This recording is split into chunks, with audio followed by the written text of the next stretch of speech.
Sir, जीर्णोद्धाराची कामं कधीपर्यंत प्रत्यक्षात सुरुवात होईल? साधारणतः आपली जी जीर्णोद्धारात आमच्या मंदिरकडून जो 56 कोटीचे टेंडर फ्लाय झालेले आहेत आणि त्यांचं साधारणतः एक 10 ते 15 दिवसामध्ये त्यांचे वर्क ऑर्डर्स होतील. परंतु त्यांच्या ह्याच्यामध्ये साधारणतः असं आहे की पावसाळा संपल्यानंतर कामं सुरू करावी.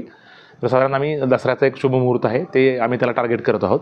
तर तेव्हा साधारणतः आम्ही भूमिपूजन आणि कार्यारंभ करण्याचं आमचं प्लॅनिंग आहे. तर साधारणतः वरच्या समजा वरिष्ठ आपले जे मुख्यमंत्री महोदय किंवा उपमुख्यमंत्री महोदय त्यांना आम्ही या ठिकाणी आणण्याचा प्रयत्न करू. परंतु इलेक्शनचं शेड्यूल आडवं येत आहे.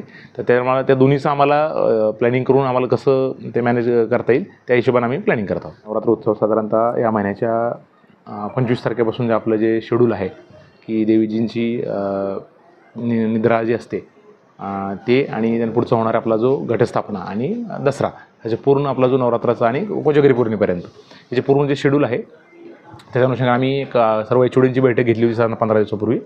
आणि त्यानंतर ॲक्च्युली फील्डवर पोलीस विभाग असेल, MSCBचे वरिष्ठ अधिकारी आणि नगरपालिका आणि आमचे पूर्ण महसूल प्रशासन हे सर्व मुद्दाम आम्ही त्या ठिकाणी व्हिजिट्स केले. स्पेशली जे आम्हाला मागे फीडबॅक 3-3, 4-4 वर्षापासून विषय आहेत, रस्ता असेल, बायपास असेल, शिफ्टिंग आपलं जे DPचं शिफ्टिंग आहे आणि पार्किंगचे काही छोटे मोठे स्पॉट्स होते ते सुद्धा आम्ही एकत्र पाहिले आणि आमच्या सर्व संबंधितांना आवश्यक सूचना दिलेल्या आहेत. आणि ते वेळेमध्ये काम पूर्ण करून आम्हाला म्हणजे आपल्याला नवरात्राच्या अगोदर ते काम करता येईल, पूर्ण होऊन लोकांना ते फॅसिलिटी मिळावी यासाठी आम्ही सूचना दिलेल्या आहेत.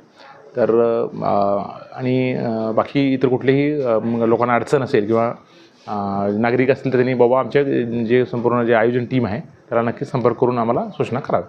सर, विकास आराखड्याचं जे आपण जवळपास हा आराखडा फायनल झाला आहे, काही प्रत्येक बदल केलेले आहेत आणि त्यांच्यासमोर आराखडा केलेला आहे का? नाही, ह्यात काय केलं आपण याच्यामध्ये प्रामुख्यानं बरेचसे बदल आपल्याला जसं सांगितलं की ह्या आराखड्यामध्ये आपण प्रेस नोट पण काढली होती. त्यातल्या बऱ्याचशा जे आपण मंदिराच्या आपला जो रामदाराम तलाव आहे त्याच्या बाजूला जे बरेचसे डेव्हलपमेंट आहेत ते आपण ते वगळलेले आहेत. त्याच्यामध्ये फक्त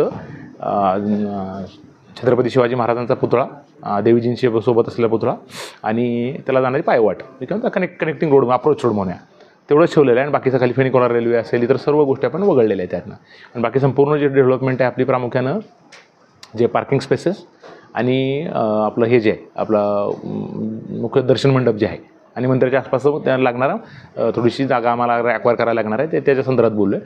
आणि त्यामध्ये आज पुन्हा एकदा ते सांगितले की त्याच्यामध्ये नॉर्मली त्याला आमचं ॲक्वायर करणं ते कारण आम्हाला दिसतं की किमान 20-25 जे घर आहेत ते घ्यावेच लागणार. त्याच्याशिवाय डिझास्टर मॅनेजमेंटच्या दृष्टीनं आपल्याला तेवढी जर जागा नाही मिळाली तर भविष्यात चेंगराचेंगरी जसं आपलं सातारा जिल्हा मांढरादेवी वगैरे जसं प्रकरण आहे ते तर कारण आपली संख्या खूप मोठी आहे आणि एकावेळी जो मंडप आहे त्या ठिकाणी जवळ 20,000ची कॅपॅसिटी आहे. म्हणजे ॲट अ टाईम 20,000 लोक असू शकतात तिथं. तेवढ्या लोकांना येण्यासाठी एंट्री एक्झिट छोटे ठेवून चालणार नाही. तर फक्त आम्ही नागरिकांच्या फायद्यासाठी आम्ही असं म्हणलं की हे त्यांचं विस्थापित होत आहे. तर कुठल्याही आपण जेव्हा लँड एक्विजिशन करत असतो तर विस्थापित होण्यासाठी त्यांचं जे इकॉनॉमिक लॉस होतं आहे त्याला केटर करण्यासाठी त्यांना अल्टरनेट आपण प्लॉट्स देऊ शकतो, त्यांना गाळे बनवून देऊ शकतो. तर ह्याच्यामध्ये काय काय सोल्युशन देता येऊ शकतात त्याची मागणी त्या जी अफेक्टेड बाधित लोक आहेत त्यांनीसुद्धा आम्हाला आमचे जे SDO आहेत त्यांना आम्ही कमिटीचा अध्यक्ष केलेले आहे तर त्यांच्याकडून मांडावेत. त्यांच्या जास्तीत जास्त आम्ही पॉझिटिव्हली त्यांच्या मागण्या आपल्याला कसं त्यांच्या रिहॅबिलिटेशन प्लॅनमध्ये करता येतील त्याचा आम्ही एकदम मोकळ्या मनानं विचार करू. तर मी आज तो 1-2 ठिकाणी ते जे घर आहेत त्यांच्या त्या ठिकाणी व्हिजिट पण केली. कदमवाडा ज्याला म्हणतात त्या कदमवाड्यामध्ये जाऊन बघून पण आलो त्यांचं काय काय म्हणजे त्याची रचना कशी आहे काय कसं आहे.